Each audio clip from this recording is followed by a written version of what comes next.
এই যে নরলীল ভগবান এর অপূর্ব মাধুর্য, কত রূপে খেলা করেছেন বৃন্দাবনেতে। এমন খেলা আর অন্য কোনো ভগবানের এই মাধুর্য নয়।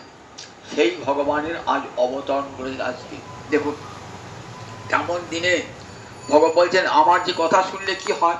গীতা পর্যন্ত আমরা সবাই গীতায় ভগবান কি বলছেন অর্জুনকে, জন্ম কর্ম চমে দিব্যং এবং যো ব্যক্তি তত্ত্বত তক্ত্বা দেহং পুনর্জন্ম নৈতি মাম এতি সো অর্জুন। জানো অর্জুন, লোকের জন্মের সঙ্গে আমার জন্মে এক করে দিও না। অমুকের ছেলে জন্মিয়েছে, তার সঙ্গে আমার জন্মটা এক করে দিও না। মানুষ জন্মায় পিতৃমাতৃ মিলনে, পিতার শুক্র মাতার শনিতের মিলনে দেহ গঠিত হয়। ভগবান বলছে আমার জন্ম তো সেরকম নয়, আবার কর্মফল ভোগের জন্য জন্ম হয়। ভগবানের কর্ম নাই, ভগবানের কর্মফল নাই, ভগবানের কর্মকে লীলা বলা হয়। ভগবানের কর্মকে লীলা বলা হয়। তাই বলছে আমার জন্ম আর আমার কর্ম এটা কেমন দিব্য। আমার জন্ম এবং কর্ম এই দুটো অলৌকিক, অপ্রাকৃত। তোমরা প্রাকৃত দৃষ্টি দিয়ে বিচার করো না। প্রাকৃত দৃষ্টি দিয়ে আমরা যেমন মানুষের জন্ম দেখি, ভাবি কিভাবে জন্ম হয়েছে, আমরা ভাবি ভগবান বলে এইভাবে জন্ম, পিতা মাতার মিলনই বলে ভগবানের জন্ম হয়েছে। ভগবানের জন্মের জন্য পিতা মাতার প্রয়োজন হয় না। হিরণ্যকশিপুকে বধ করবার যখন নৃসিংহ আবির্ভূত হলেন, কোন পিতা মাতা ছিল? কোন পিতা মাতা ছিল? থাম থেকেই ভগবান বেরিয়ে এলেন। বরাহ অবতারে ভগবানের কোন পিতা মাতা ছিল? ব্রহ্মাণ্ড আশ্রম থেকে বেরিয়ে এলেন। তাহলে ভগবানের আবির্ভাবের জন্য পিতা মাতার কোনো প্রয়োজন নাই। তাহলে পিতা মাতাকে অঙ্গীকার করে ভগবান আসেন কেন না? জগতের পিতা মাতার অনেকে ভক্তের অভিমান থাকে যে কৃষ্ণ আমার পুত্র হোক। তাদের সেই অভিমান পূর্ণ করবার জন্যে ভগবান তাদের পুত্র রূপে আসেন। ভগবান আবার পিতা মাতাকে অনাদির আদি গোবিন্দ সর্ব কারণ কারণ। অনাদি মানে যার আদি নাই। আমার যদি আদি জিজ্ঞেস করেন, আমার বাবাকে বলবো, আমার বাবাকে জিজ্ঞেস তিনি তার বাবাকে বলেন, এমনিকে চলে যাবো, 14 পুরুষ চলে যাবো।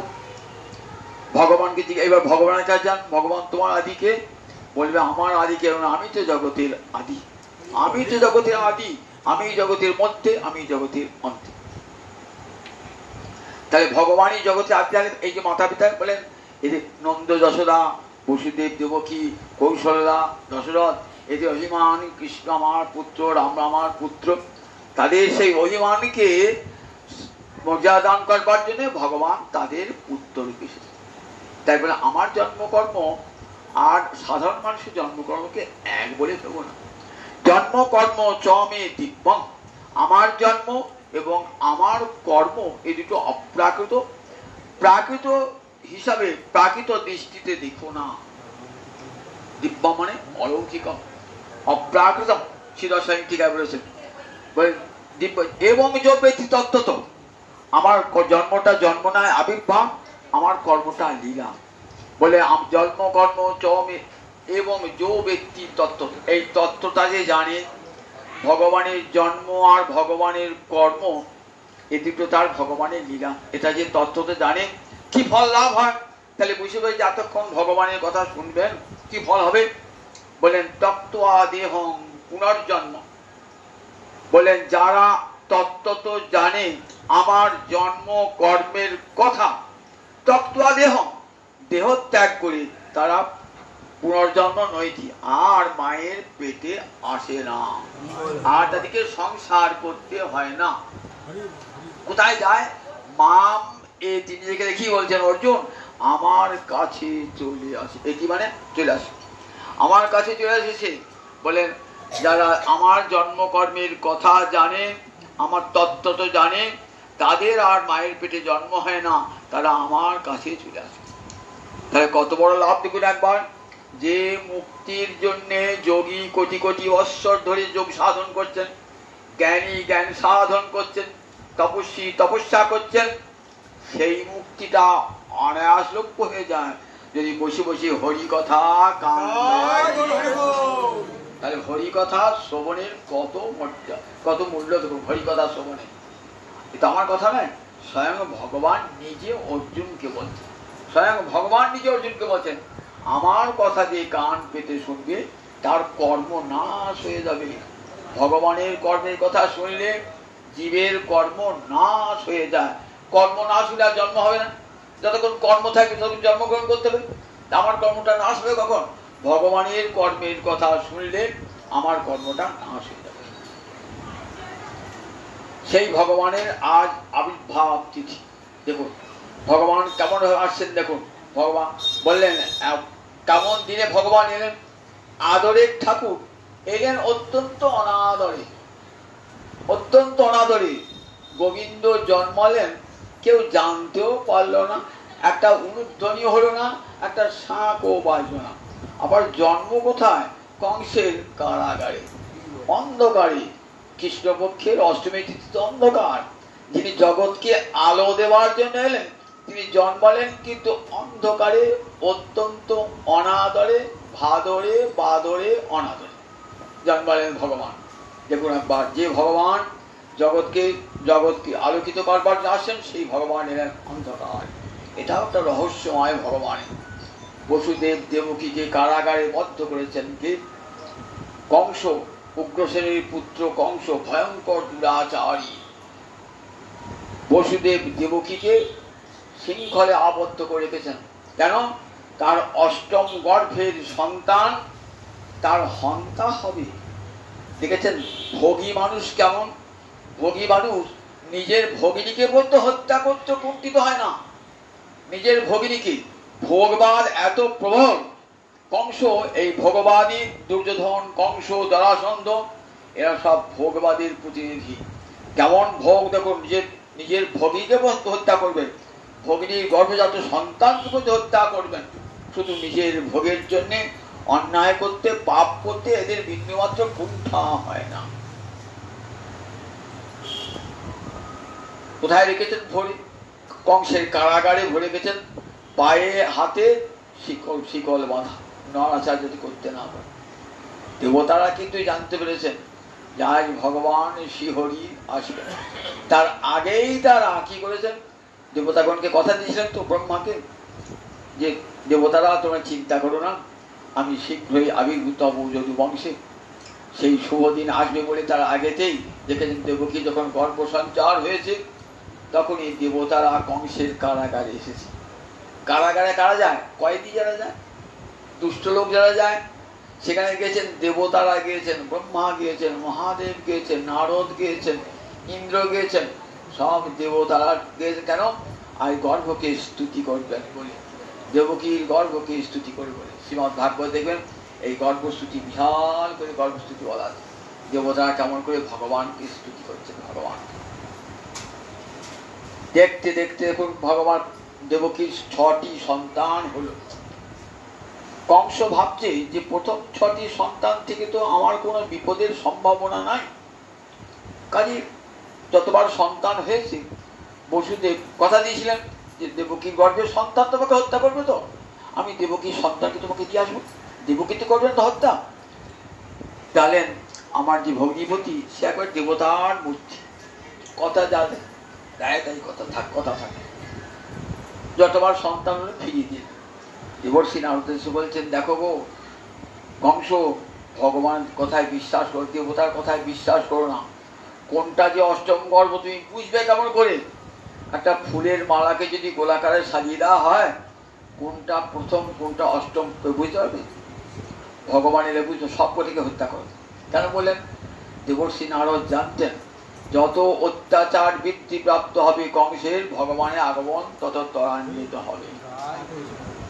কংস ফিরিয়ে দিয়েছিলেন, আবার 6টি সন্তানকে নিয়ে এসে বধ করলেন। দেবকী বসুদেবের কারু কথা শুনলেন না, 6টি সন্তান চলে গেছে। এবার সপ্তম গর্ভটিকে হত্যা করবেন। সপ্তম গর্ভে এসেছেন, তখন কি করলেন? ভগবান যোগমায়াকে আদেশ করলেন, যোগমায়া ভগবানের সেবিকা তো বিয়াশক্তি, তুমি গর্ভটিকে স্থানান্তরিত করো। কোথায়? বসুদেবের অপর পত্নী রোহিণীর গর্ভে। সবাই জানলো দেবকীর গর্ভ নষ্ট হয়ে গেছে, অপ্রাকৃত গর্ভ এই জগতে গর্ভ নষ্ট হয়, কিন্তু অপ্রাকৃত জগতে গর্ভ নষ্ট হয় না। ভগবান গর্ভটিকে স্থানান্তরিত করে দিলেন। কোথায় চলে গেলেন? না, রোহিণীর গর্ভে চলে গেলেন। সবাই প্রচারিত হয়ে গেল যে দেবকী সপ্তম গর্ভ নষ্ট হয়েছে। সপ্তম গর্ভে কি আসছেন? সপ্তমী বৈষ্ণব ধাম যম অনন্তম প্রচেষ্যতি। সপ্তম আসেন বৈষ্ণব দেব, অনন্ত দেব স্বয়ং আসছেন বলরাম গোবিন্দ সেবা করবার জন্য। রাম অবতারে ভাই ছিলেন তো লক্ষণ। রামচন্দ্রের দুঃখ তিনি নিজের চোখে দেখেছেন। ভাই বলে শাসাতে পারেন নাই, ভৎসনা করে কিছু খাওয়াতে পারেন নাই। তাই অন্তরে আমি যদি বড় দাদা হতাম তাহলে ধমক দিয়া ভাইকে খাওয়াতাম। সেই বাঞ্ছা পূর্ণ করবার জন্য অগ্রজ ভবিতা দেব হরে প্রিয় চিকিৎসা, গোবিন্দের প্রিয় কার্য সাধন করবার জন্য আগেই জন্মালেন। এইবার অষ্টম গর্ভে ভগবান শ্রীহরি আসবেন। কংসের তো ঘুম নাই, কখন আসছে অষ্টম গর্ভের সন্তান। প্রহর দিয়ে পড়েছেন, যেই দেখবি ছেলে কাঁদছে সঙ্গে সঙ্গে আমার খবর, কান খারাপ হয়ে আছে। ভগবান দেবকীর অষ্টম গর্ভে আজ সেই শুভদিন ভাদ্র মাসের কৃষ্ণপক্ষের অষ্টমী তিথি। অথ সর্বগুণোপেত কাল পরম শোভন। সুখদেব বলছে, মহারাজ ভাদ্র মাস, দেখুন ভাদ্র মাস এমন একটি মাস, এই মাসটি কারোর পছন্দের যোগ্য না। ভাদ্র মাস থেকে পড়ে না অভদ্র ভাদ্র মাস, অভদ্র ভাদ্র। আমরা যা ফুলরা 12 মাস করেছেন না, দেখবেন ভাদ্র মাসকে কি বলছে? অভদ্র ভাদ্র মাস, অভদ্র ভাদ্র মাস। সেই ভাদ্র মাসে জন্মালেন। কেন জন্মালেন? বলেন ভগবান কালের নিয়ন্তা। কাল চেয়েছে ভগবানের সেবা করবেন বলে। কাল তো ভগবানের শক্তি, কালের ইচ্ছা ভগবানের সেবা করব, তাই তাকে সেবার সুযোগ দিয়েছেন। সমস্ত এই ভাদ্র মাসের কৃষ্ণপক্ষের অষ্টমী রাত্রি তার অন্তর ইচ্ছা যে গোবিন্দ আমি তোমার সেবা করব। তোমার তো রহস্যময় জন্ম, সেই জন্মে তোমাকে ঢাকা দেওয়ার জন্য আমি আবির্ভূত হব তোমার সেবা করবার জন্য। কিন্তু সব গুণগুলা নিয়ে এসেছেন। ভাদ্র মাসে যে দোষগুলো না সব দূর হয়ে গেছে। ভাদ্র মাসে কেমন গরম হয় বন্ধ করি, কিন্তু এদিন আর গরম না, বসন্তের হাওয়া। কি করে বললে বসন্ত হাওয়া? কোকিল ডাকছে, কৃষ্ণ জন্মের সময় কোকিল ডাকছে। আচ্ছা, কোকিল তো বসন্তকালে ডাকে, তাই বোঝা যায় বসন্তে মলয় ববন প্রবাহিত হচ্ছে। আবার দেখুন এই সময় গরম করে তো, কেমন হেমন্তকালে কেমন হয়? শীত শীত ভাব হয় হেমন্তে, সেই রকম ভাব। গ্রীষ্মকালের সন্ধ্যাবেলা যেমন ভাবটি হয় সেটি আজ এই ভাদ্র মাসে। শীতকালের দুপুরবেলা ভাবটি যেমন হয় সেটি আজ এখানে। ঠিক যে কালের যে গুণ, সেই সব গুণ নিয়ে এসে হাজির হয়েছে আজ ভাদ্র মাসে কৃষ্ণপক্ষের অষ্টমী তিথি। বৃষ্টি পড়ছে, ঝিরঝির করে বৃষ্টি পড়ছে। ইন্দ্রদেব ভাবছেন গোবিন্দ সেবার এইটাই সময়, আমি সেবা যাতে কেউ জানতে না পারে। ভগবান চেয়েছেন আমি এমন করে জন্মাবো যেন আমার জন্মের কথা কেউ জানতে না পারে। একবারে গোপনে জন্মাবেন ভগবান তো, তাই দেখুন অন্ধকার রজনী এসেছেন, ঢেকে দেবেন বলে জানতে দেবেন না। ইন্দ্রদেব বাড়ি বর্ষণ করছেন। এমন সময় মধ্যরাত্রি জায়মানে জনার্দন, ভগবান জন্মালেন। জনার্দন জন নামক অসুরকে দমন করেছেন। 5 জন অসুরকে দমন করেছিলেন বলে কৃষ্ণ একটা নাম জনার্দন। আর বলে নারায়ণকে জনার্দন বলি না, 5 জানি অসুরকে বধ করেছিলেন, তাই গোবিন্দ একটা নাম জনার্দন। আবার জনগণের দুঃখ হরণ করেন বলে গোবিন্দ একটি নাম জনার্দন। জনার্দন জন্মালেন। এদিকে দেখতে দেবকীর গর্ভ অষ্টম মাসে পেরিয়েছে। একটা সন্তান জন্মায় কত? 9 মাস 10 দিনে, কিন্তু অষ্টমে মাসি গর্ভকালে দশম পূর্ণে, গর্ভ অসম্পূর্ণ 8 মাসে জন্ম কৃষ্ণের। মনে রাখবেন 10 মাসে নয়, 9 মাসে নয়, 8 মাসে কৃষ্ণের জন্ম। গর্ভকালে তু অসম্পূর্ণে অষ্টমে মাসি তেস্য। অষ্টম মাসে ভগবানের এই ভাদ্র মাস অষ্টম মাস হয়েছে। এমন সময় মধ্যরাত্রে ভগবান শ্রীহরি আবির্ভূত হলেন। দেব কেমন তা বলছেন, দেবজ্ঞান দেবরূপিণ্যাং দেবরূপিণী দেবকীকে আশ্রয় করে, দেবকীর পেট থেকে তিনি আবির্ভূত হন নয়। যদি দেবকীর পেট থেকে আবির্ভূত হতেন তাহলে সুখদেব কি বলতেন? দেবক্কা, পঞ্চমী বিভক্তি হতো, অপদান কারক হতো। তা হয় নাই, সপ্তমী বিভক্তি হয়েছে, স্বামীপি অধিকরণে সপ্তমী বিভক্তি হচ্ছে। অর্থাৎ দেবকীকে আশ্রয় করে ভগবান শ্রীহরি আবির্ভূত হলেন। কেমন? প্রাচ্যাং দিশিন্দুরিব পুষ্কর, যেমন পূর্ব দিককে আশ্রয় করে চন্দ্রের আবির্ভাব হয়। চন্দ্রের তো আবির্ভাব পূর্ব দিক নয়, কিন্তু পূর্ব দিককে আশ্রয় করে চন্দ্র আবির্ভূত হয়। তারপরে ঠিক যেমন চন্দ্র পূর্ব দিককে আশ্রয় করে আবির্ভূত হন, ঠিক তেমনি দেবকী দেবীকে আশ্রয় করে ভগবান শ্রীহরি আবির্ভূত হলেন। কারণ দেবকী ভগবানকে পুত্ররূপে চেয়েছিলেন। যখন জন্মালেন না, তেমন জন্মালেন ছেলে। দেখুন ছেলে, তমদ্ভূত বালকম অম্বিজেক্ষণ, অদ্ভুত বালক জন্মালো মায়ের পেট থেকে। পদ্মলোচন, বলে চতুর্ভুজং, চারটে বাহু, শঙ্খ চক্র গদা পদ্ম, আর উদায়ুধম, হাতে অস্ত্র নিয়ে ভগবান জন্মিয়েছেন। শিবৎস লক্ষণ, কলশোভি কৌস্তুভম, কেমন? শিবস্ত চিহ্ন আর কলশোভি কৌস্তুভ, কৌস্তুভ মণি কত থাকে ভগবানের কণ্ঠে থাকে, কৌস্তুভ মণি। দেখছেন বসুদেব, বসুদেব দেখছেন এ কি ছেলে হলো, 4 হাতওয়ালা ছেলে। শুধু তাই না, পীতাম্বর অঙ্গে বসন পরে ছেলে জন্মালো। অঙ্গে তো বসন থাকে না, বসন পরে ছেলে জন্মালো। আবার শঙ্খচক্র গদা পদ্ম, হাতে অস্ত্র উদ্যত। আবার যেমন বলেন, দেখো সান্দ্র পয়দ সৌভব, বললেন ঠিক জল ভরা কালো মেঘ যেমন, সেই রকম রং ভগবান। বুঝতে পারেন? আবার কি আছে? শিবস্ব চিহ্ন। শিবস্ব চিহ্নটা কি বলুন দেখি? শিবস্ব চিহ্ন ভগবানের বুকে লাথি মেরেছিল কে? ভগবানের বুকে লাথি মেরেছিল ভৃগু। ভৃগুপদ চিহ্ন ভগবান আছে। কে বড় দেখতে গেছিলেন? গোবিন্দ লক্ষ্মীর কোলে শুয়ে আছেন গোবিন্দ, তো একবারে বুকে লাথি, চরণ দুল ধরেছেন। বলছে, হে ব্রাহ্মণ, তোমার চরণে লাগে নাই তো? আমার বুকটা তো কঠিন, তো চরণে লাগে নাই তো? এই রেখে দিলাম তোমার চরণ চিহ্ন। দেখো ভক্তপদ আমি হৃদয়ে ধারণ করি। কোন দিক আছে? ডান দিকে দেখবেন শিবস্ব চিহ্ন। কিরকম? সাধারণ ভগবানের দক্ষিণে, এটাকে বলে শিবস্ব চিহ্ন। অর্থাৎ ভৃগুর লাঠি, তার পদচিহ্ন আছে। এই ভৃগুপদ চিহ্নিত বিশাল হিয়া মাছ, আমার বাবা গান গাইছে, ভৃগুপদ চিহ্নিত বিশাল হিয়া মাছ, বিশাল হিয়া মাঝে ভৃগুপদ চিহ্ন। আর ডান দিকে, আর বাঁ দিকে আছে লক্ষ্মী চিহ্ন, ক্ষীণ স্বর্ণ রেখা রূপে। লক্ষ্মী বিল্লবনে তপস্যা করেছিলেন, রাসবিহারী তোমার সঙ্গ লাভ করবো বলে, সম্ভব নয় গোপী আনুগত্য ছাড়া। তাহলে কি হবে? তুমি থাকবে আমার অঙ্গে ক্ষীণ স্বর্ণ রেখা রূপে। গোবিন্দের বাম দিকে ক্ষীণ স্বর্ণ রেখা রূপে লক্ষ্মী রয়েছে। আর গোবিন্দের কণ্ঠে কি থাকে? কৌস্তুভ মণি। এটি আর কোথাও থাকে না, আর কোনো ভগবানে থাকে না, একমাত্র গোবিন্দের। এইটি দেখেই বুঝতে পারলেন বসুদেব যে সাক্ষাৎ ভগবান এসেছেন।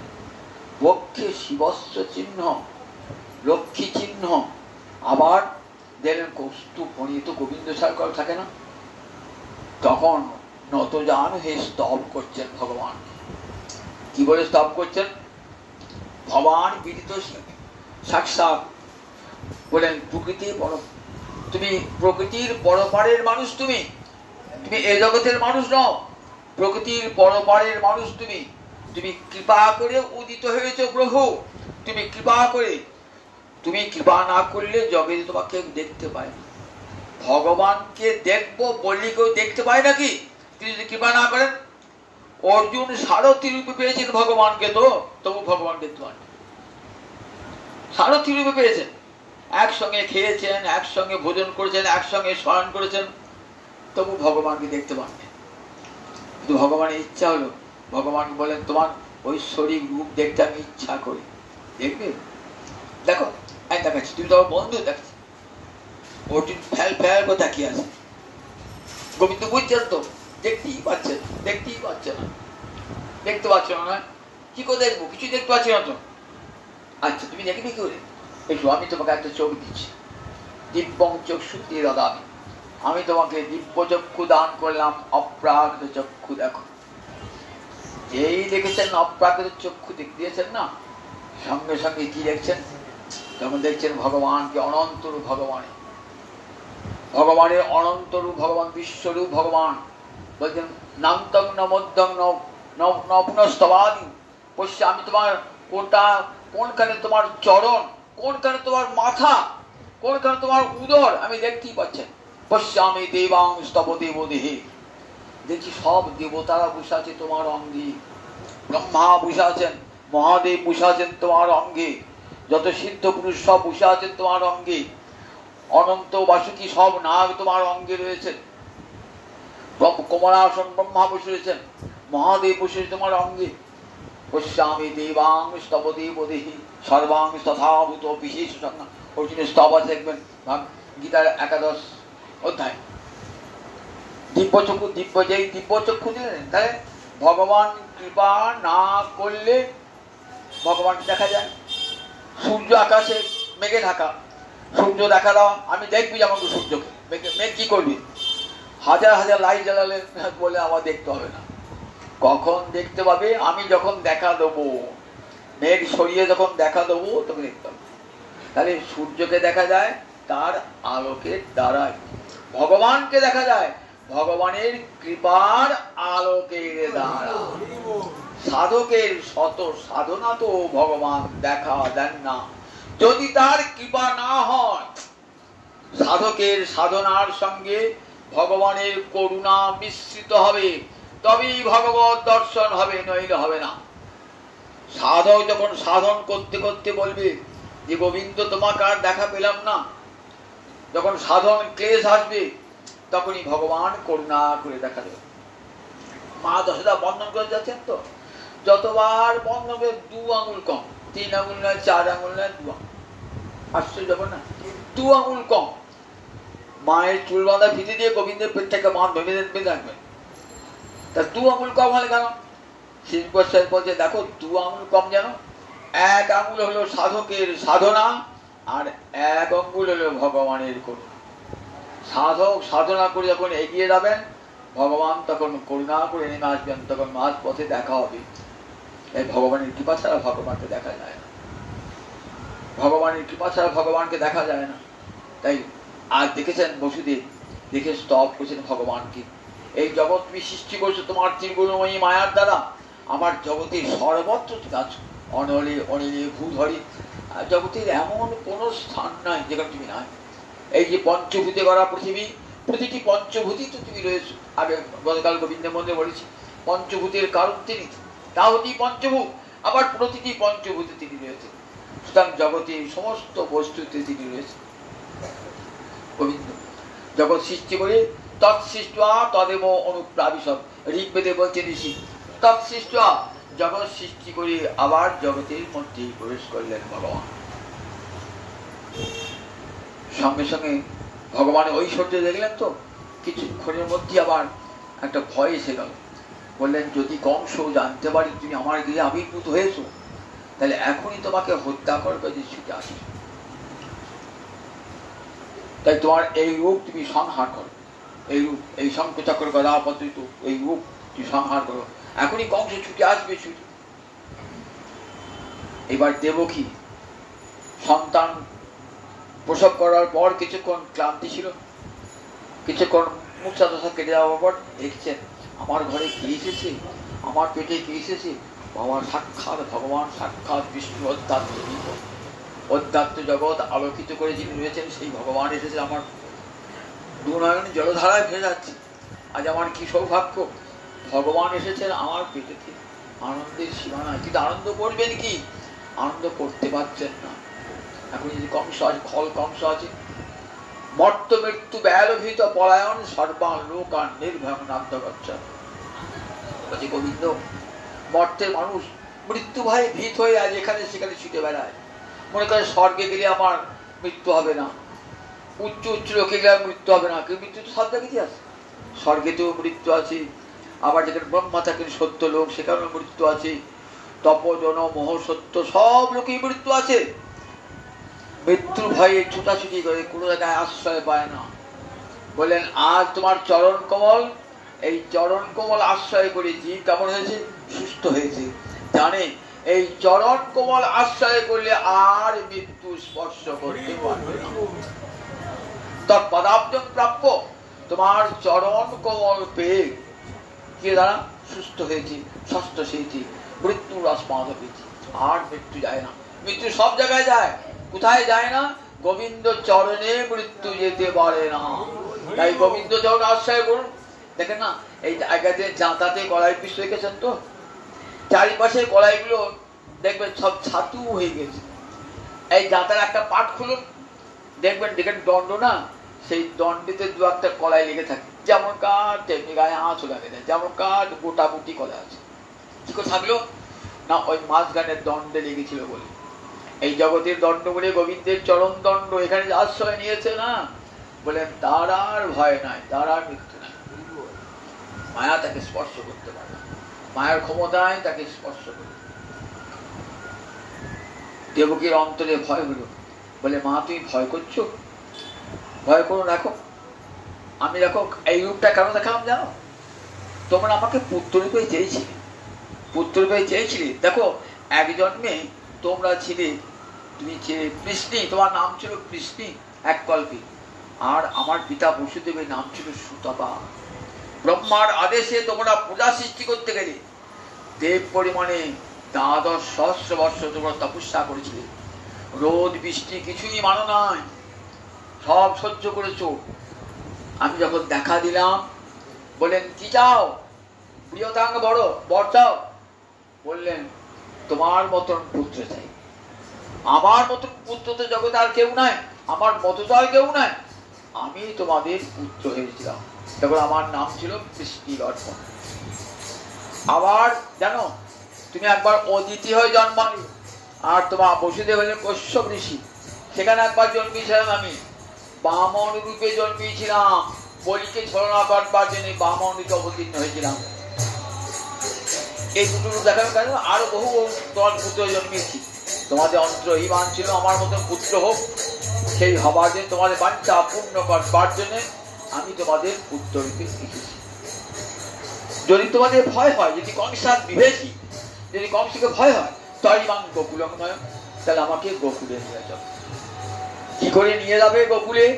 পা তো বাঁধা, হাত তো বাঁধা, চারিদিকে তো লোহার কপাট, বহুরীরা সব জেগে আছে। দেখুন এদিকে মা যশোদার পেট থেকে একটি পুত্র একটি কন্যা হয়েছে। সবাই জানেন যে গোবিন্দ বসুদেবের সন্তান, দেবকীর সন্তান, আর মা যশোদা তার পালন করেছে।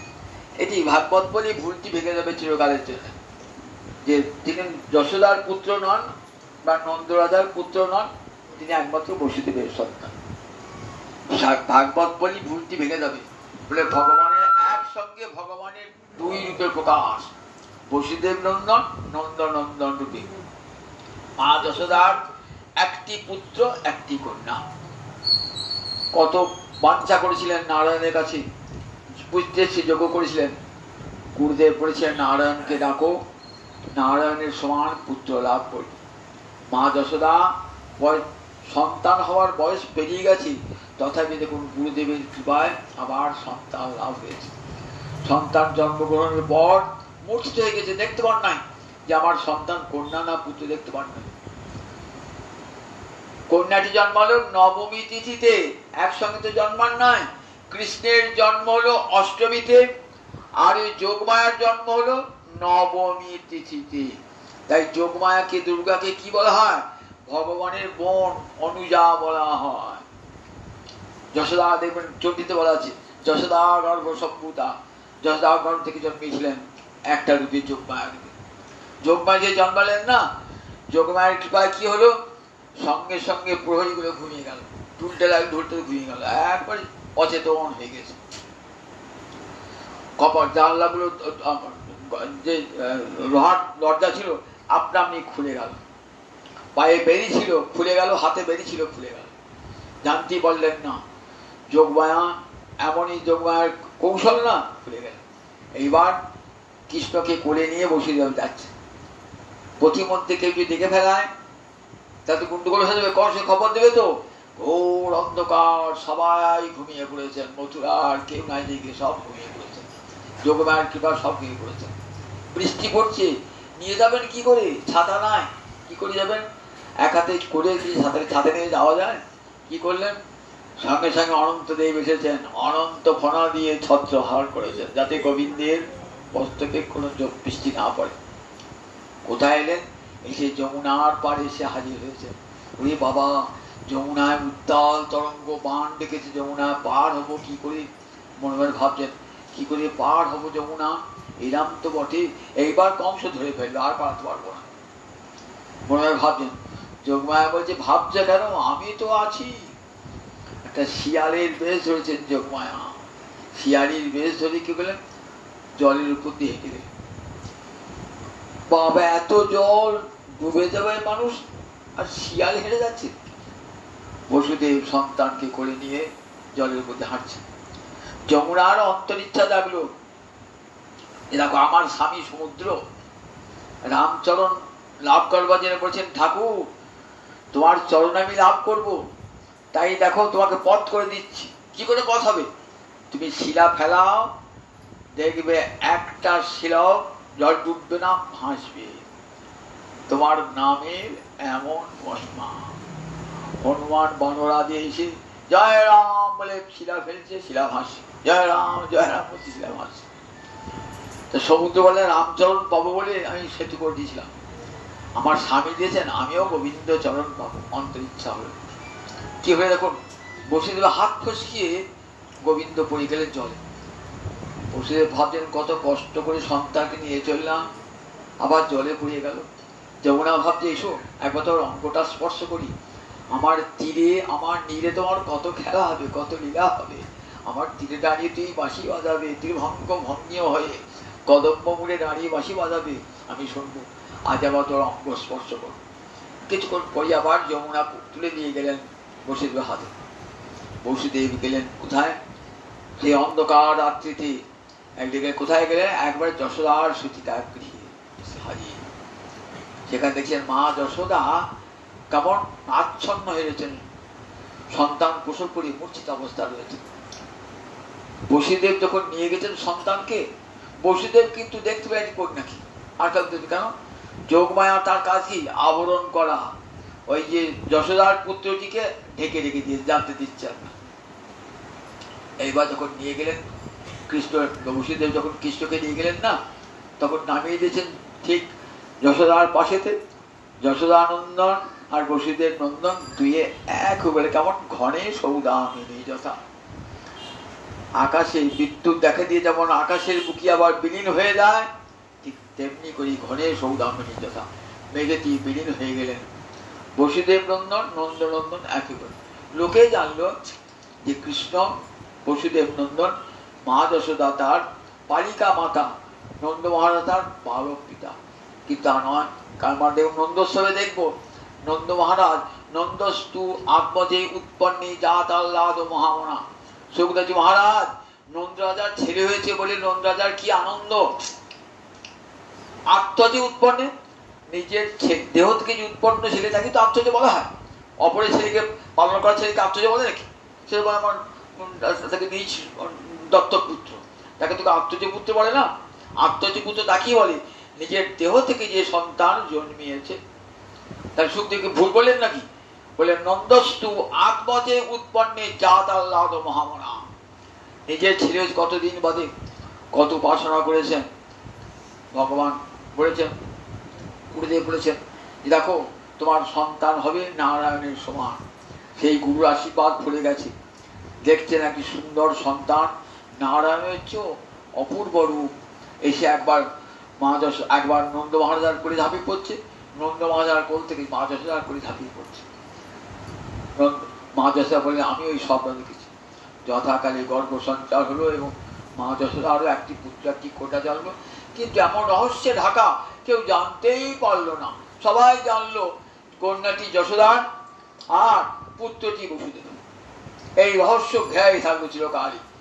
কিন্তু আসল তত্ত্ব ভাগবত বলে জানতে পারবেন যে না, নন্দ রাজার গোবিন্দ নন্দ রাজার সন্তান বসুদেব একই সঙ্গে দুজন হয়েছে। নামিয়ে দিয়ে কন্যাটিকে নিয়ে এলেন। কন্যাটিকে যখন নিয়ে এলেন তো আবার দেখুন যোগমায়ের এমন কেমন কৃপা। যোগমায় সঙ্গে সঙ্গে ওই দরজা জানলা সব বন্ধ হয়ে গেল। আবার দেখুন ঠিক যেমন ছিলেন তেমনি করে হাতে পায়ে ওই শিকল বাঁধা হয়ে গেল।